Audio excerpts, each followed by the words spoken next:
Buen día, en la sesión de hoy vamos a hablar de riesgos. Vamos a hablar de riesgos en general, riesgos en la vida personal, en la vida de las organizaciones y riesgos también en el laboratorio clínico y riesgos en el sistema de salud. Eh, Vamos a hablar de cómo incluir esos conceptos de gestión del riesgo para implementar un plan de control de calidad. Y aunque nos vamos a centrar mucho en el laboratorio clínico, porque vamos a incluir los lineamientos de la guía CLS y EP23A, pues también ustedes van a ver que estos principios son aplicables para cualquier organización, no solamente organización de salud, sino cualquier tipo de organización, pero también son aplicables también a la vida personal. Riesgos tiene que ver con prevención. Hay varios conceptos que quisiera poner en nuestras mentes. Uno es que los riesgos siempre existen. Vivir implica un riesgo eh, y que lo que debemos hacer es manejar esos riesgos, y de eso es que vamos a hablar nosotros en esta ocasión. Riesgos, cuando hablamos de riesgos pensamos en prevención. O sea, riesgos tiene todo que ver con acciones preventivas. Cuando nosotros sabemos que hay una probabilidad o hay un riesgo de que un bebé adquiera una enfermedad, pensamos cuál es la mejor forma para evitar la enfermedad, para prevenir la enfermedad o para mitigar el riesgo de que el bebé tenga la enfermedad. Pues aquí una acción para mitigar ese riesgo, que a veces la acción para mitigar el riesgo puede hacer desaparecer el riesgo por completo, porque se produce una inmunización completa, pero a veces la vacuna, como en este caso, la acción para mitigar el riesgo de adquirir una enfermedad puede ser que sencillamente mitigue el riesgo, pero no lo desaparezca. Entonces, quiero poner en nuestras mentes que riesgos tiene todo que ver con acciones preventivas. Identificamos riesgos básicamente para prevenir el daño que pueda ocurrir o que pueda generar un riesgo si se da realmente en la vida real. Aquí esta imagen de este hombre trabajando en las alturas, pues obviamente hay un riesgo de trabajar en las alturas. ¿Qué podemos hacer para mitigar el riesgo de trabajar en las alturas? Pues utilizar elementos de protección. Este es el documento de el Clinical and Laboratory Standard Institute, que es una organización que produce estándares para el laboratorio clínico. Este documento es la guía EP23A, que fue publicada en octubre del 2011, y aunque por supuesto tiene mucho que ver y prácticamente todo que ver con el laboratorio clínico, ustedes van a ver que todos los principios que se manejan en esta presentación y en este documento, pues realmente son principios que se pueden aplicar a cualquier tipo de organización. El documento de la EP23 nos direcciona para que podamos hacer un plan de calidad con principios de gestión del riesgo. En cualquier organización se puede hacer un plan de calidad con principios de gestión de riesgo, no solamente en el laboratorio clínico. Es más, también en la vida personal se puede hacer una planificación basada en la gestión del riesgo. Pues bueno, según el documento EP23A, el documento nos dice, hay unos insumos, hay unos ingredientes para hacer este plan de calidad. Esos ingredientes que nos menciona la guía EP23A son: uno, los requisitos regulatorios, es decir, cuál es la legislación aplicable en su país, en su ciudad, en su negocio, en su contexto. Eso es un ingrediente que debemos tener en cuenta para hacer una planificación de calidad basado con principios de gestión del riesgo. Segundo, la información del manufacturador. ¿A qué manufacturador se refiere? Al manufacturador de los sistemas de medición que se usan en el laboratorio clínico. Entonces, si yo estoy haciendo mediciones en química sanguínea, pues miraré cuál es la información que me da el manufacturador acerca del instrumento, acerca de los reactivos, cómo los debo manejar. Si estamos hablando de un contexto de otra organización, si es una fábrica de zapatos o si es una fábrica de producción de alimentos, de compotas, pues tendremos que mirar cuál es la información proveniente de las máquinas que usamos en ese tipo de industria. Tercero, nos dice el documento de P23A, identifique cuáles son los requisitos médicos de los resultados de las pruebas del laboratorio clínico. Obviamente porque el laboratorio clínico produce mediciones que se hacen sobre muestras de pacientes y generan unos resultados de una medición. El documento nos dice, mire cuáles son los requisitos en términos de imprecisión, sesgo, reproducibilidad de ese resultado de la medición, de esa magnitud en particular que el laboratorio clínico está midiendo. Si hablamos en otro contexto, tendríamos que identificar cuáles son los requisitos del cliente en términos de si estamos haciendo compotas, si estamos haciendo zapatos o estamos haciendo dispositivos electrónicos. Tenemos que identificar cuáles son los requisitos del cliente. Este ítem, el número 3, que la guía CLSI EP23A nos menciona como los requisitos médicos en un contexto de otra organización, sería cuáles son los requisitos del cliente. Como cuarto ingrediente, el documento de P23A nos dice identifique cuál es el ambiente del laboratorio, cuáles son las condiciones de temperatura, humedad relativa, los espacios, la iluminación que tiene usted en su laboratorio. En otro contexto, en otra organización, también tendremos que identificar cuál es el ambiente de la organización, qué tipo de piso se utiliza, la iluminación, qué tipos de elementos de infraestructura física están presentes en nuestra organización.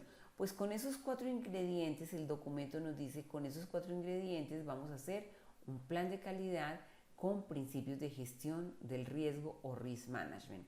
Después de que yo hago ese plan de calidad, la idea es que yo implemente el plan de calidad y después el documento me invita a que yo debo controlar el plan para detectar realmente si el plan sí sirvió, para detectar si hay tendencias o todavía es necesario hacer acciones correctivas o hay necesidad de hacer acciones de mejora para mitigar aún más el riesgo. Es importante que nosotros tengamos en cuenta que un plan de calidad no solamente se basa en principios de gestión del riesgo o risk management. Un plan de calidad tiene incluidos e inmersos principios de toda la filosofía del Total Quality Management, que es el ciclo PHBA de planear, estar, verificar y actuar, pero también un plan de calidad puede tener inmersos principios de sigmometría analítica o de sigmometría preanalítica o de la métrica sigma en general o de 6 sigma. Un plan de calidad puede tener inmersos principios de Lean, de las 5 S, del Kanban, y también un plan de calidad puede tener inmersos principios de risk management o gestión del riesgo. De eso se trata esta presentación, de introducir en las planificaciones que hacemos en nuestras organizaciones, en nuestro laboratorio clínico, principios de gestión del riesgo.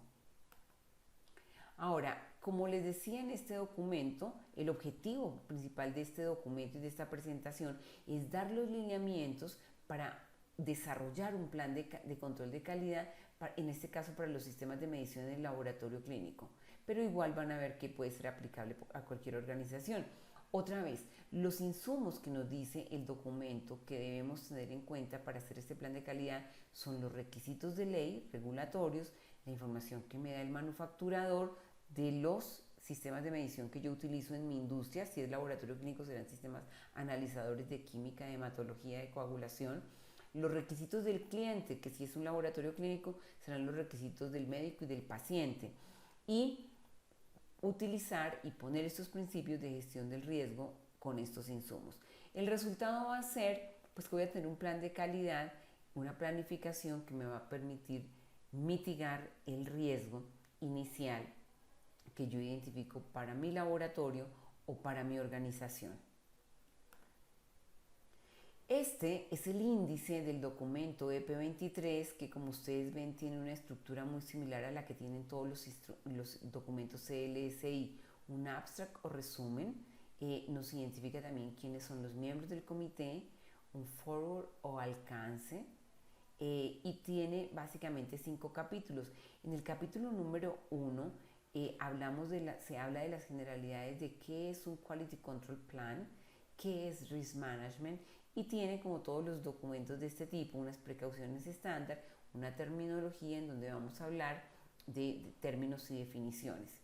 En el capítulo 2 ya entramos realmente en materia en hablar de gestión del riesgo o risk management. Me habla acá en el capítulo 2 de el proceso, el diagrama de flujo del proceso. Me habla de la información que yo tengo que obtener para evaluar el riesgo, me plantea cómo hacer un mapa de procesos, me indica cómo desarrollar un plan de control de calidad o QCP, y después me indica que posteriormente yo debo monitorear la implementación de este plan e identificar si hay necesidad de más acciones para mitigar aún más el riesgo, por si acaso el riesgo residual que yo tengo todavía no es aceptable para las expectativas de mi paciente, mi médico o de mi cliente si es otra organización. En el capítulo 3, el documento habla de los elementos esenciales de calidad, que fundamentalmente son elementos transversales a cualquier sistema de gestión, como ISO 9001-2015, ISO 15189, ISO 27001, en donde me habla pues del contexto de la organización, los documentos y los registros, la gestión de los eventos no conformes, la evaluación y la mejora continua. Estos elementos esenciales de un sistema de gestión de calidad pues son transversales a muchos otros sistemas de gestión. En el capítulo 4 se hacen conclusiones y en el capítulo 5 hay información adicional o suplementaria. Otra vez entonces acá hacemos un resumen de los 5 principales capítulos.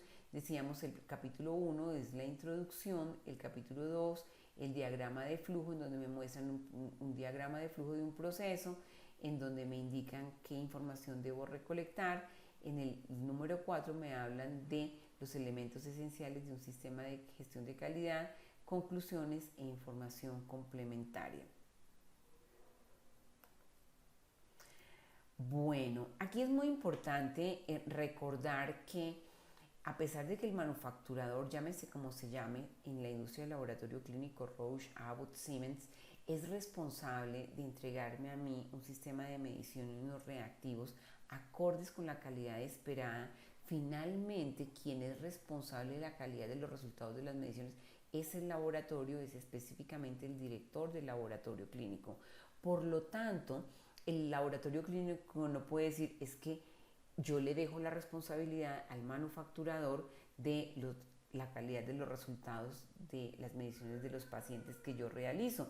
Igual que en una panadería, el panadero no puede darle la responsabilidad al fabricante del horno de la calidad del pan que va a salir a la venta. El panadero es responsable del producto final. Entonces, si bien el manufacturador en cualquier industria y en el caso del laboratorio clínico tiene una responsabilidad por la calidad de los analizadores y los reactivos que me está suministrando, pues finalmente soy yo como director de laboratorio o como director de una organización quien soy responsable de la calidad de los productos que le estoy ofreciendo a mis clientes o a mis pacientes y a mis médicos en este caso. Hablemos de la introducción. Entonces, aquí en la introducción hablábamos de que se habla del alcance, de que se dan los conceptos de qué es un plan de control de calidad y qué es gestión del riesgo. ¿Cómo recolectar información dentro de un QCP? Un QCP, por sus siglas en inglés, Quality Control Plan, pues es fundamental. Es fundamental tener los insumos. Entonces, nosotros tenemos varias herramientas. Como les decía en una previa diapositiva, las únicas herramientas para hacer un plan de control de calidad definitivamente no son los elementos de gestión del riesgo o risk management.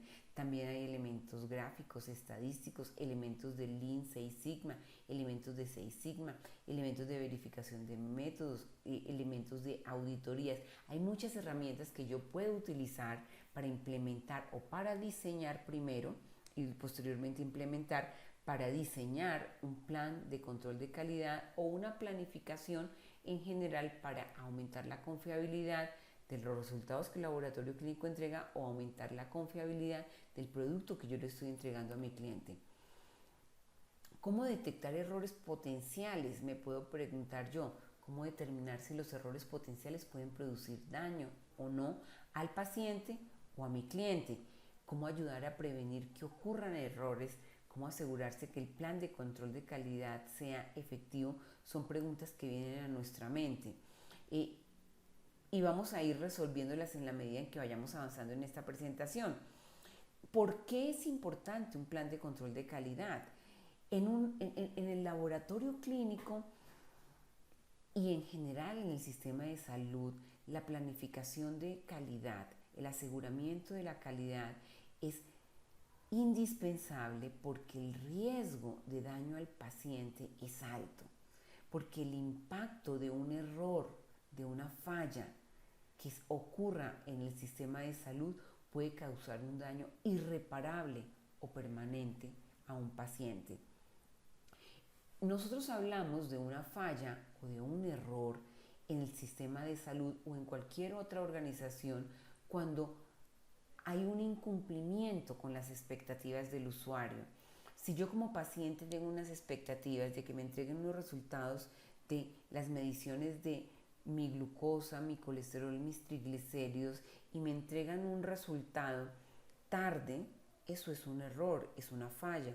Si me entregan un resultado falsamente elevado o falsamente disminuido, o me entregan el resultado que no es, pues eso es un error, una falla que va a tener un impacto y va a tener una consecuencia. Medir el impacto de ese error es de lo que trata toda la gestión del riesgo, de que evaluemos cuáles son los riesgos de esos errores que podemos cometer en los laboratorios clínicos y en general en las organizaciones. Podemos hablar que, por ejemplo, en la industria automotriz, un error en la elaboración de una llanta o de una parte de un auto, pues puede generar una falla mecánica que puede traer una consecuencia fatal para el usuario de ese automóvil. Es importante que nosotros hablemos de que en cualquier tipo de organización y específicamente en el laboratorio clínico es importante tener determinados cuáles son los límites de desempeño y hasta cuánto puedo tolerar yo en términos de errores o en términos de fallas sin que eso afecte a mi usuario final, a mi cliente, que en el caso del laboratorio clínico es directamente el paciente. Entonces, cuando yo en el laboratorio clínico estoy midiendo magnitudes como hemoglobina 1C, pues yo tengo que determinar cuáles son los límites de esa especificación de desempeño para determinar a partir de cuándo un error en la medición se convierte en un error que puede conllevar a un daño en el manejo del paciente. En el laboratorio clínico nosotros hablamos de límites analíticos de desempeño en términos de imprecisión y en términos de sesgo que reunimos en el concepto de límites de error analítico total. Estas gráficas, que son unas gráficas integradas de control de calidad, me combinan una gráfica de Levi-Jennings que estoy viendo básicamente acá, en donde yo tengo la media que he obtenido de las últimas mediciones y estoy graficando la dispersión de esas mediciones a través de una gráfica que me muestra más 1, más 2 y más 3 desviaciones estándar arriba de la media y menos 1, menos 2 y menos 3 desviaciones estándar abajo de la media. Fíjense que acá en esta primera gráfica que está anotada acá como 233, yo puedo observar que este desempeño que está teniendo la medición de hemoglobina 1C en este laboratorio comparado con unos límites específicos de desempeño, en este caso dados por CLIA, que es un instituto estadounidense, pues yo diría el desempeño que estoy teniendo se ve bien. Si yo veo acá ese mismo desempeño a la luz de unos límites de desempeño que son variabilidad biológica, especificaciones mínimas, también luciría muy bien ese desempeño. Sin embargo, si yo comparo este desempeño con unas especificaciones más estrictas, como son variabilidad biológica, especificaciones deseables, pues si bien todavía mi desempeño alcanza a estar dentro de estos límites, ya no se ve tan holgado como se vería en estas dos gráficas. Y finalmente, si yo escojo unos límites analíticos de desempeño, derivados de variabilidad biológica, especificaciones óptimas, pues vería realmente que el desempeño no es tan bueno. Entonces, un error o una falla depende de lo que yo considere que es una falla. ¿Quién soy yo? Usualmente el dueño del proceso. Si yo soy el dueño del carro, yo digo qué es lo que yo considero que es un daño. Si soy el manufacturador del auto, debo determinar qué es un error, hasta cuánto puedo tolerar un error o cuál es el desempeño esperado. De eso se trata también en el laboratorio clínico, que en la misma forma en que yo espero un desempeño de un automóvil que alcance una velocidad determinada, que tenga una estabilidad determinada, pues también en el laboratorio clínico yo debo determinar cuál es el desempeño esperado y cuáles son los límites que voy a tolerar como máximos antes de que yo considere que debe tener una acción correctiva con respecto a las mediciones que estoy entregando. La gestión del riesgo o risk management están definidas como un conjunto de operaciones, procesos y procedimientos diseñados para monitorear el sistema de medición para asegurar que los resultados sean confiables para el uso clínico entendido. Esta es la definición de la aplicación de risk management o gestión del riesgo al laboratorio clínico. El control de calidad en este contexto es mucho más que medir la muestra de control de calidad que está simulando las muestras de los pacientes. Yo tengo que entender que realmente hacer un aseguramiento de la calidad implica contemplar probabilidades de que ocurran algunas situaciones que puedan generar daño al paciente. El plan de control de calidad. El plan de control de calidad está definido como una estrategia que yo documento para mitigar y prevenir errores en los resultados de medición de las pruebas del laboratorio clínico en este caso.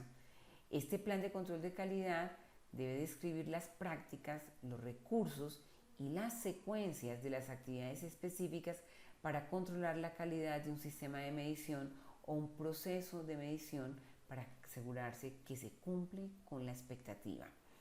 El desarrollo de un plan de calidad, de control de calidad, requiere que yo comprenda también fases previas, como en este caso la fase preanalítica, obviamente la fase analítica y la fase postanalítica, es decir, que yo entienda de dónde viene el insumo que yo voy a utilizar en la fase analítica, en este caso la muestra del paciente, y entienda que esa muestra, la obtención de esa muestra, el transporte de esa muestra puede estar influyendo indirectamente en la calidad del resultado que yo estoy entregando al médico o al paciente.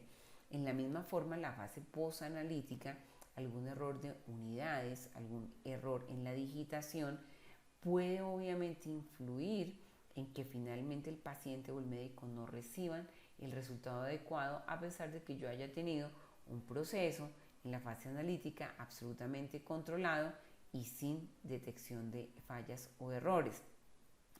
Estas fallas, pues yo tengo que tenerlos en mi mente y tengo que mirar qué tanto impacto podría tener esas fallas potenciales en los resultados del paciente y en el manejo del paciente. Nosotros hablamos de que este documento base que estamos tomando para esta presentación es la guía EP23A y realmente el alcance de este documento es la fase analítica del laboratorio clínico. Pero quiero recordar que la fase analítica del laboratorio clínico es solamente una parte del ciclo completo en el laboratorio clínico. Tenemos una fase preanalítica que se ha dividido en una fase preanalítica y una fase preanalítica. Esta fase preanalítica se ha considerado como la fase en donde tiene la intervención principalmente el médico que está ordenando la prueba y le está diciendo al paciente vaya al laboratorio a hacerse esas mediciones. Hay otra fase preanalítica que es territorio más del laboratorio clínico, ¿no? Y es cuando el paciente va a la toma de muestras o laboratorio clínico y se hace el proceso. de extracción de la muestra o de obtención de la muestra y transporte de la misma al sitio en donde va a iniciar la fase analítica. Entonces decíamos que esta EP23 está direccionada fundamentalmente a la fase analítica. Tenemos una fase posanalítica que es territorio del laboratorio clínico, pero también tenemos una posanalítica, que es cuando se hace la interpretación de los resultados que el laboratorio está emitiendo. Pues en cualquiera de estas fases, los principios de gestión del riesgo son aplicables. En cualquiera de estas fases hay riesgos y esos riesgos pueden causar daños a los pacientes o pueden generar daños a la organización o daños en los clientes. Aunque este documento y esta presentación está enfocada en la fase analítica, es importante tener en mente que los riesgos se dan en cualquier situación y en cualquier organización. Ok, entonces dentro de los lineamientos que nos da este documento, la EP23 nos dice, venga, monitoree el proceso, obsérvelo. Eso es de las primeras cosas que tenemos que hacer, observar el proceso. ¿Cómo es que se hace? ¿Cómo es que yo hago todo el procesamiento de la muestra del paciente? ¿Cómo corro la muestra del paciente en un sistema de medición? ¿Cómo hago la separación de la muestra? ¿Cómo manejo el sistema de medición? Observe, en otro tipo de organización la recomendación es lo mismo. Observe cómo se hace el pan o cómo se hacen los zapatos o cómo se construye un dispositivo electrónico. Observar el proceso, monitorear el proceso para identificar causas potenciales o potenciales errores que podrían ocurrir. Después de que yo ya he observado el proceso, pues entonces ahora lo que tengo que hacer es introducir acciones, mecanismos de control que me permitan mitigar la ocurrencia de errores y la probabilidad de que ocurran esos errores. ¿Cómo desarrollar un plan de calidad? Para desarrollar un plan de calidad, entonces el documento me dice, 1, recolecte la información, que como decíamos en una diapositiva previa, ellos me recomiendan recolectar 4 tipos de información. Me dicen, recolecte la información acerca de cuál es la legislación y cuáles son los requisitos regulatorios de su país, de su negocio, de su industria, de su organización. Después me dice, recolecte la información del manufacturador del sistema de medición y los reactivos. Y después me dice, identifique cuáles son las necesidades del médico para este resultado que usted está procesando. En otra industria sería, identifique cuáles son las necesidades del cliente para el producto o el servicio que usted está ofreciendo. Después de que usted tenga esa información, el segundo paso es haga una valoración del riesgo. Diga, ve, este riesgo es pequeño o es muy grande o no es tan grande. Ese es el segundo paso. Y después de que haya hecho una valoración o una evaluación del riesgo, entonces identifique formas de controlar ese riesgo para poder mitigarlo.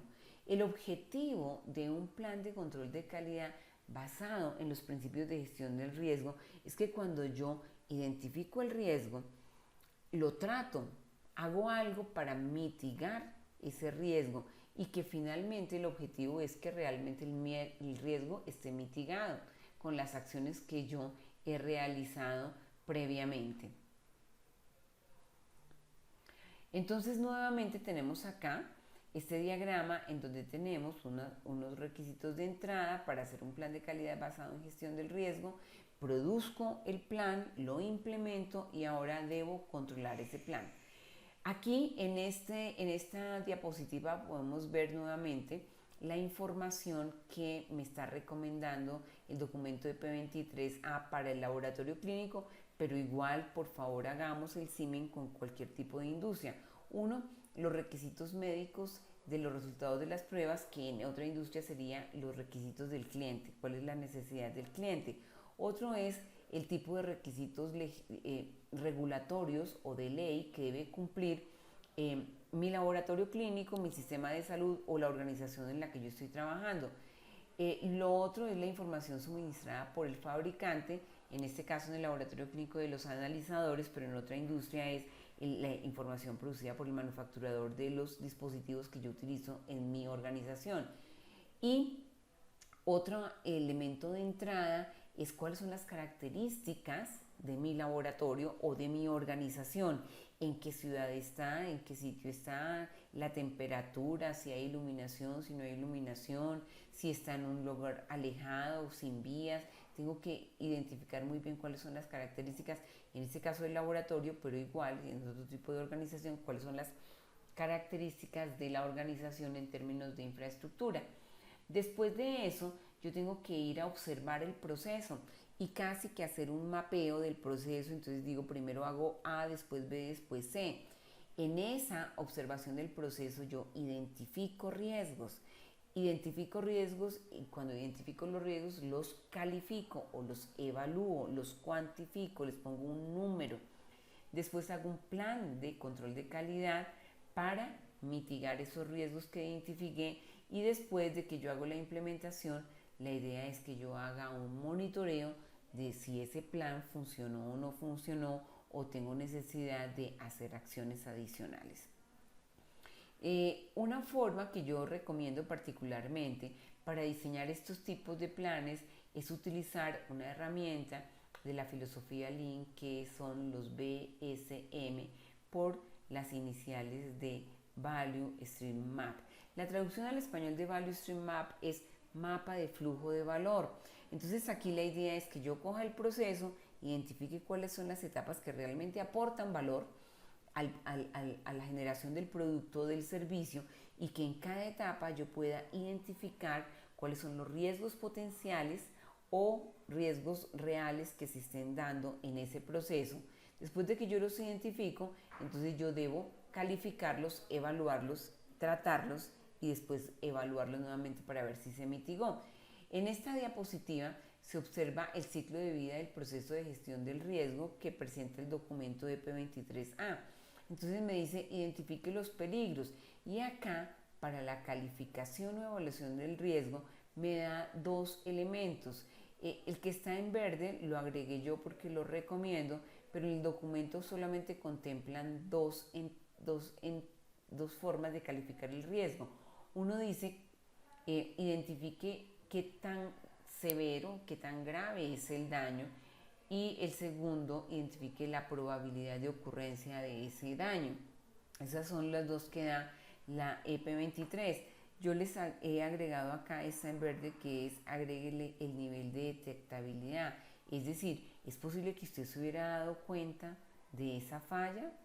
Si usted no se dio, si es muy difícil que usted se dé cuenta, pues realmente el riesgo es mucho mayor.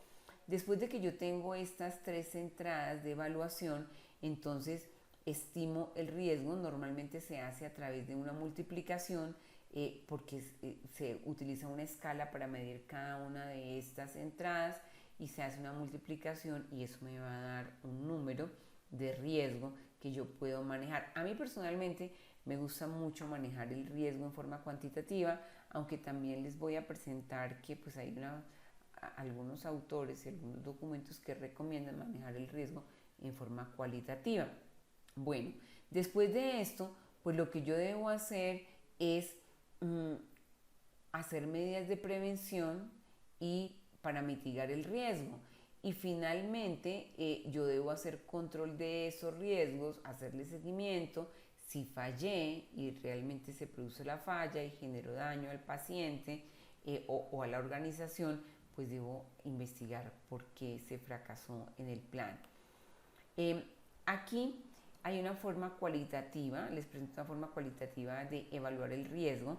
Básicamente, esta forma cualitativa tiene que ver con el cálculo del RPN, o que son las iniciales de Risk Priority Number, en donde me piden que yo evalúe la severidad o el daño que pueda causar esa falla o esa situación, siendo 9 y 10 si realmente hay riesgo de producir un daño catastrófico, como por ejemplo la muerte del paciente o la quiebra o una cosa muy grave.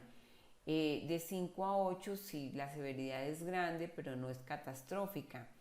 Moderada de 3 a 4 y si eso realmente no causaría mucho daño, 1 o 2. Otra entrada es la ocurrencia. ¿Qué tan frecuente es esta situación? Si es muy frecuente y se está repitiendo todo el tiempo, dice todo el tiempo se rompen los tubos en el camino al laboratorio, dice, entonces lo califico de 9 a 10.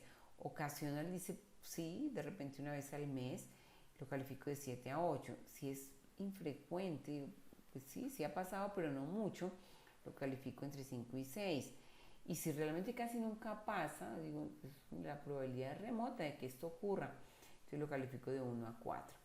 Otra entrada es el nivel de detectabilidad, es decir, si cualquiera se da cuenta, digo, no, pero es que tomaron la muestra en un tubo rojo y era en un tubo lila, dice, pero es que cualquiera se hubiera dado cuenta, es muy obvio, entonces realmente en la evaluación del riesgo digo, esto pues es un riesgo menor de 1 a 4, es muy obvio, o sea, tendría que estar muy distraído para no haberse dado cuenta.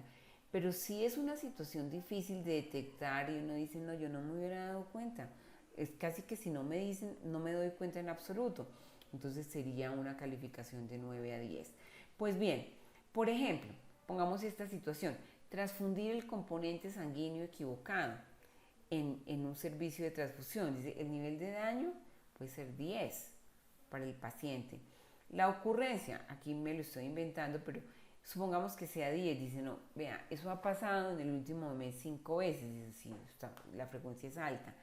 El nivel de detectabilidad, pues si es una situación pues, que no se dan cuenta, no hay controles, o sea, no nos estamos dando cuenta, pues entonces también podríamos, es un supuesto, ¿no? Podemos calificarlo como 10. Entonces acá, para calcular el Risk Priority Number o el número prioritario de riesgo, lo que yo hago es que multiplico estas tres entradas, de tal forma que el máximo RPN que yo puedo obtener es 1000. Y la idea es que yo haga eso con todos los riesgos que yo identifique en el laboratorio clínico o en mi organización, los califique y después los organice para mirar en cuáles voy a trabajar primero. Pues porque como les decía, riesgos siempre hay. O sea, los riesgos nunca van a desaparecer de la vida. Esta es una aproximación cualitativa que recomiendan algunos documentos en donde yo debo calificar en forma cualitativa la severidad del riesgo, si es despreciable, muy poca, menor, si es seria, crítica o catastrófica, y la ocurrencia, si es muy frecuente, es probable, es ocasional, es remota o es improbable. En este esquema no consideramos el nivel de detectabilidad y no utilizamos números, sino solamente utilizamos algo cualitativo. Entonces, si estoy acá, si el riesgo es pequeño y es frecuente, pues yo digo, pues de todas formas es inaceptable porque no es muy grande. Pero si es pequeño, pero de todas formas, si el riesgo es muy frecuente, a pesar de que sea en severidad sea bajo, yo digo, pero bueno, ya se convierte en algo molesto y por eso lo considero como inaceptable. Pero si además de que es muy pequeño y casi improbable, yo digo, pues realmente es aceptable, ¿cierto? O sea, no me va a impactar mucho ni la organización ni a los pacientes, entonces lo puedo aceptar. Esta es una escala cualitativa. A mí personalmente me gusta mucho la escala cuantitativa porque cuando uno cuantifica puede hacer muchísimas cosas más y puede controlar más fácilmente, pero les presento que esta es una opción que existe en la libro tanto, libero el resultado de esta forma.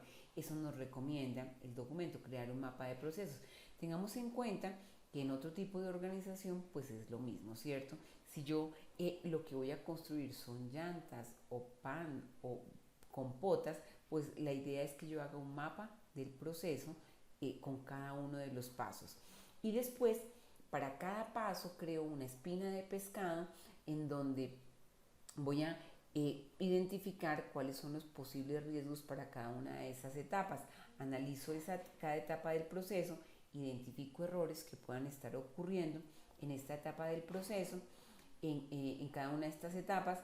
Después entonces registro esos potenciales errores que se pueden dar en una matriz de evaluación de riesgos, después califico el riesgo. Calificar el riesgo es estimar qué tan grande es el riesgo, y para eso utilizo o un esquema cualitativo como el que acabamos de mencionar, o un esquema cuantitativo como el que les mencionaba, en donde la escala es de 1 a 10 para cada una de estas 3 entradas y el máximo número de RPN puede ser 1000.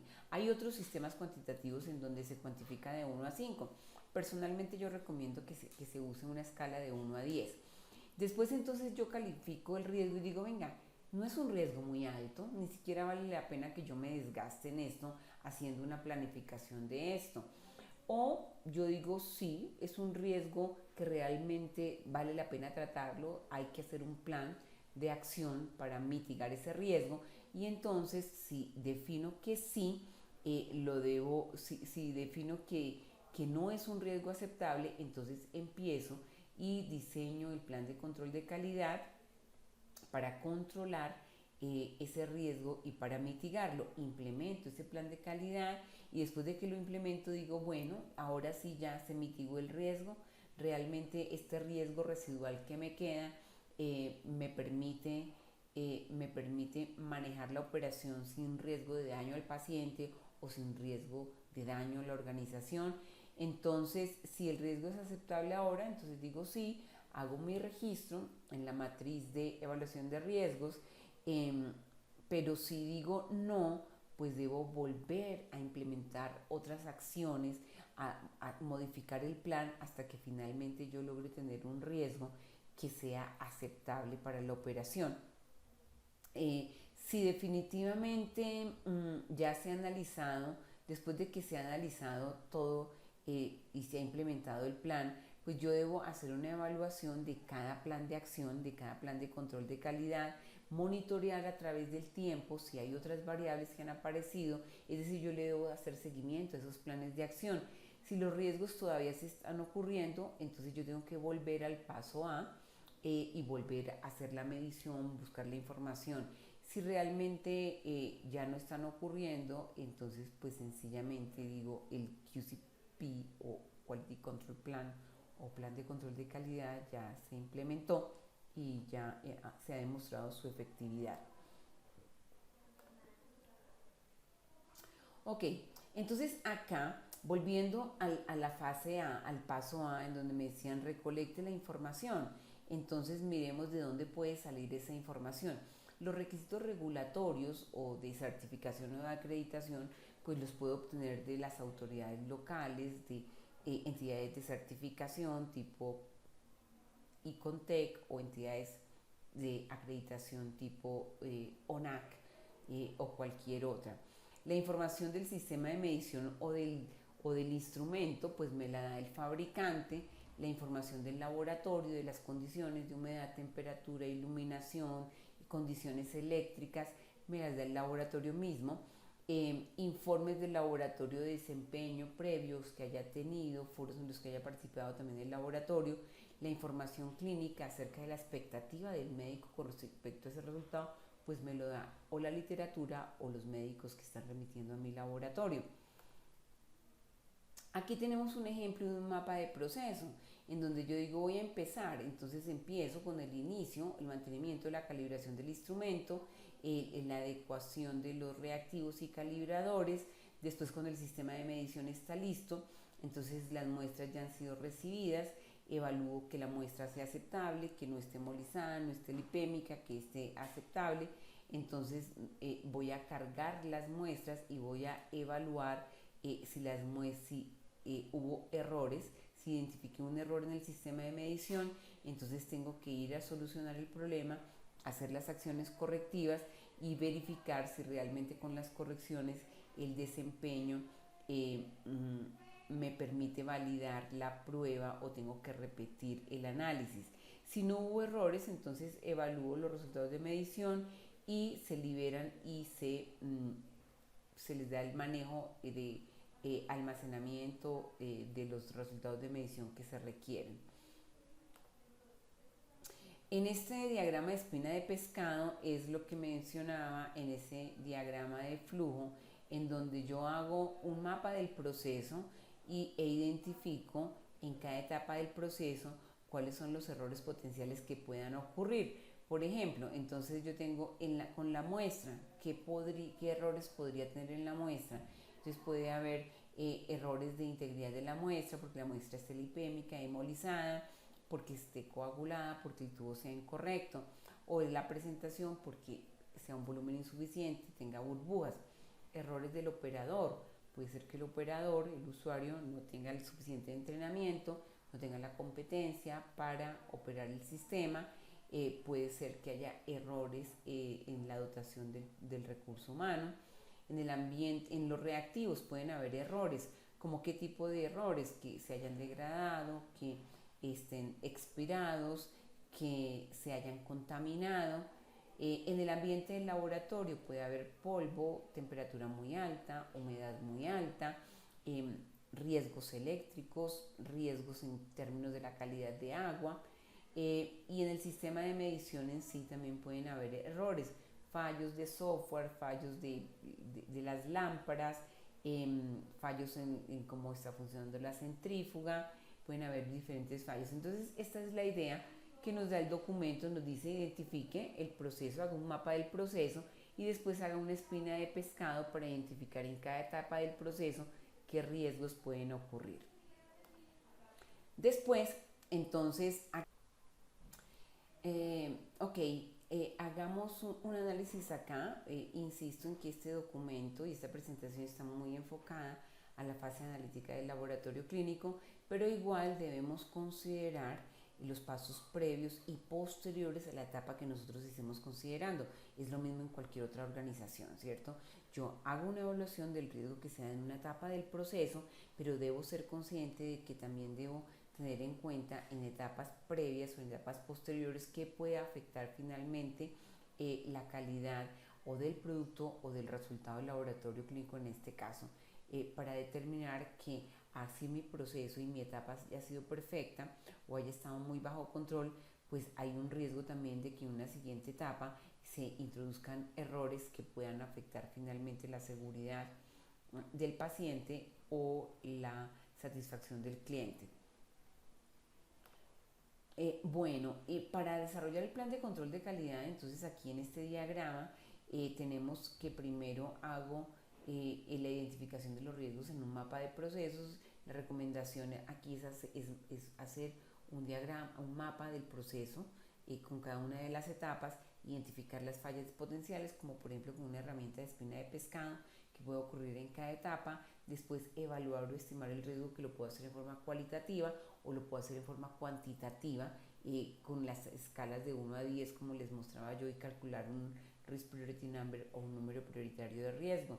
Después entonces yo voy a determinar las acciones que debo realizar para controlar y para mitigar ese riesgo, y después yo voy a evaluar si el riesgo que me queda, que es el riesgo residual, realmente es aceptable para que siga operando, o realmente tengo que volver a evaluar ese riesgo, a diseñar otras acciones hasta que finalmente me quede un riesgo residual que sea aceptable para la operación y no ponga en riesgo o al paciente en este caso o a la organización. Aquí algunas herramientas que se pueden utilizar en gestión del riesgo. Entonces hay estrategias como el Failure Mode Effect Analysis, que por sus siglas en inglés, que básicamente es una metodología de análisis de el efecto que producen las fallas, más o menos, esa es la traducción.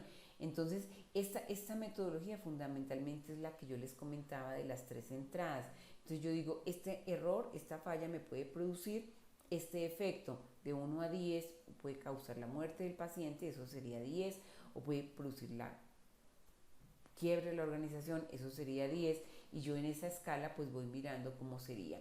Entonces acá realmente lo que me dan es algunas recomendaciones acerca de cómo debo implementar un plan de calidad. Habrán limitaciones obviamente, y tendré que estar midiendo si la efectividad del proceso fue adecuada o no. Yo haré todas estas acciones y finalmente lo que yo pretendo determinar es, venga, después de que yo hago todo esto, califico el riesgo, hago las acciones, el riesgo que me queda, ¿lo puedo aceptar o no lo puedo aceptar? En esta secuencia de eventos, que es un ejemplo, cómo llegamos a que realmente el paciente se haya afectado a nivel de un daño en su salud. Y esto podría ser también en alguna organización. Entonces aquí empezamos que en una primera etapa hay un inicio, una causa que se puede dar, pero si hay insuficiente control del proceso, entonces no controlamos el proceso y el resultado finalmente se termina reportando. Cuando ese reportado se genera, después se libera porque no hay control, no hay un análisis, y con ese resultado erróneo el médico puede generar un diagnóstico erróneo al paciente y se puede generar una acción médica peligrosa que puede conllevar a un prejuicio para el paciente. Realmente, en la medida en que yo no tengo control del proceso, pues se pueden dar eso, pues porque riesgos siempre van a haber, pero yo debo, dentro de mi plan de calidad, debo buscar mecanismos de control de todas estas fallas que se puedan dar y que puedan causar daños al paciente o a la organización. Como les decía, esta es una matriz cualitativa en donde se combina solamente la gravedad del daño y la probabilidad de que ocurra el daño. Entonces, si se ocurre frecuentemente o es muy poco probable, o si es insignificante el daño o es catastrófico, entonces se hace una matriz. Esta es una matriz recomendada por algunos documentos, cualitativa. A mí personalmente me gusta mucho más una matriz cuantitativa. Ok, miremos acá entonces algunas preguntas que debo hacerme yo como en un esquema para la valoración del riesgo. Entonces, en el laboratorio clínico específicamente, yo puedo preguntar aquí cuál es la influencia de este resultado de esta prueba en un diagnóstico. Entonces, por ejemplo, si yo digo en un tamizaje neonatal, ¿cuál es la influencia del resultado de TSH neonatal en la vida de ese bebé? Es enorme. Si el resultado es erróneo y el paciente lo diagnostican como normal siendo hipotiroideo, puede tener una consecuencia fatal para toda la vida. Ahora, debo preguntarme también, ¿los resultados de esta prueba generan una acción inmediata? Esta prueba indica que el paciente le deban poner oxígeno, líquidos, le puedan indicar algún medicamento. Debo preguntarme eso. La evaluación del paciente, de los signos o síntomas, influye en la interpretación de los resultados de la prueba. Es decir, de acuerdo a la condición del paciente, se va a interpretar el resultado. Otra cuarta pregunta es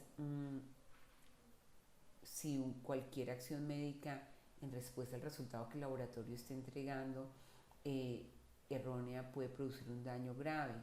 Es decir, si yo digo que la troponina I del paciente está muy bajita y resulta que el paciente tenía una troponina I alta porque estaba haciendo un infarto de miocardio, y el médico le dice al paciente, bueno, váyase, y se infartó a la cuadra, pues yo tengo que evaluar cuál es el impacto que puede tener el resultado de la medición que yo estoy haciendo en el laboratorio clínico.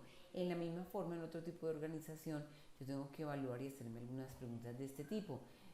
Bueno, si no entrego este informe, pasa algo, perdemos este cliente, se va a generar un reproceso, unos costos muy altos para la organización.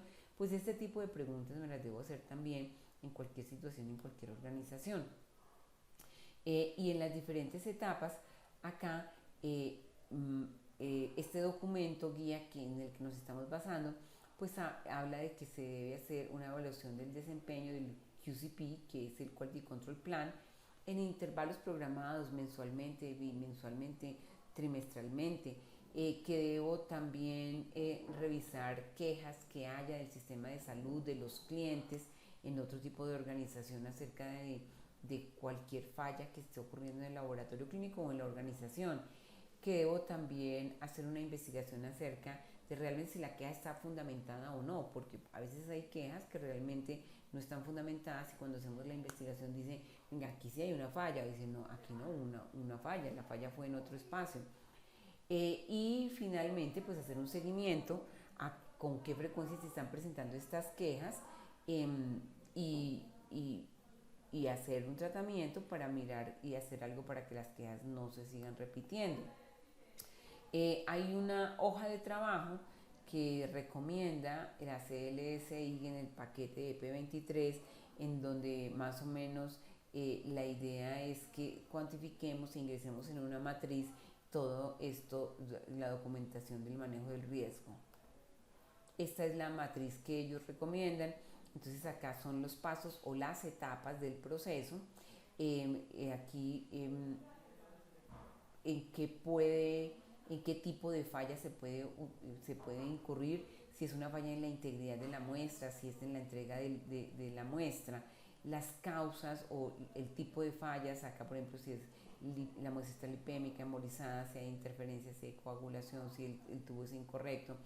Y después métodos o modos de detectar la falla, controles biológicos que yo pueda tener, observación de la muestra si está lipémica o embolizada, o si realmente el equipo o el sistema de medición puede leerla, si hay control externo para aumentar la posibilidad de detectar la falla, si hay un control del equipo, del sistema de medición que me permita impedir esto, como en el caso de los sistemas de medición que eh, leen automáticamente el nivel de lipemia o de hemólisis de la muestra, si yo puedo capacitar al operador aún más para reducir esas fallas, eh, si los operadores pueden detectar fácilmente esa falla y finalmente pues yo la califico. En este documento que yo les menciono, en el documento de P23, la escala que recomiendan es de 1 a 5, pues en los ejemplos, pero insisto que les recomiendo mucho que lo hagan de 1 a 10.